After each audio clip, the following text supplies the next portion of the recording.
এয়া বহু বছৰৰ আগৰ কথা। ভাৰতৰ সূৰ্য উঠা দেশ বুলি খ্যাত উত্তৰ পূব ভাৰতৰ এখন ৰাজ্য আছিল অসম, আৰু সেই অসমতে শ্ৰীমন্ত শংকৰদেৱে শিকাইছিল নিজৰ শিষ্যসকলক বৃন্দাবনী বস্ত্ৰ কেনেকৈ নিৰ্মাণ কৰা হয়। ইতিহাসে কয় তেতিয়াই বৃন্দাবনী বস্ত্ৰখন বিভিন্ন কাৰণত ভূটান হৈ তিব্বত পাইগৈ, আৰু তাৰ পৰা ইউৰোপীয় ব্যৱসায়ীসকলে এই বস্ত্ৰ উদ্ধাৰ কৰি ইউৰোপলৈ লৈ যায়।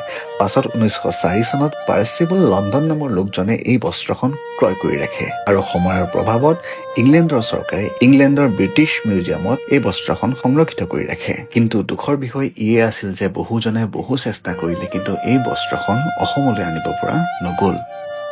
কিন্তু 17 নৱেম্বৰ 2025 অসমৰ ইতিহাসত জিলিকি থাকিব, কিয়নো এই দিনটোতে মাননীয় মুখ্যমন্ত্ৰী হিমন্ত বিশ্ব শৰ্মা ডাঙৰীয়াই বৃন্দাবনী বস্ত্ৰ উভতাই অনাৰ বাবে ব্ৰিটিছ সংগ্ৰহালয়ৰ সৈতে বুজাবুজি চুক্তি স্বাক্ষৰ কৰে, আৰু যাৰ বাবে অসমে নিজৰ ঘৰতে বৃন্দাবনী বস্ত্ৰখন চাবলৈ সুবিধা পাব। আৰু ইয়াৰ বাবে মুখ্যমন্ত্ৰী ডাঙৰীয়াক অশেষ ধন্যবাদ জ্ঞাপন কৰিছোঁ।